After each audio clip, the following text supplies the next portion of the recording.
Tapi kan aku rasa telur yang keluar dulu. Tak mungkin lawan.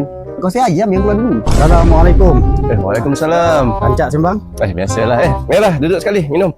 InsyaAllah. Sila. I take all special untuk Didi. Alhamdulillah. Oh. Minum. Sedap ni. Minum lagi sekali. Sedap betul. Astaghfirullahalazim. Apa pula kali ni? Orang sedar tak apa korang buat ni? Separa sedar. Kenapa minum pakai tangan kiri? Kenapa tak boleh ke? Islam kan larang kita minum pakai syaitan. Syaitan ni makan dan minum dengan tangan kiri. Sebab saya gila.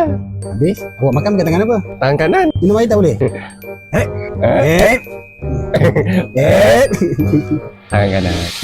Alhamdulillah. Macam itulah. Alhamdulillah.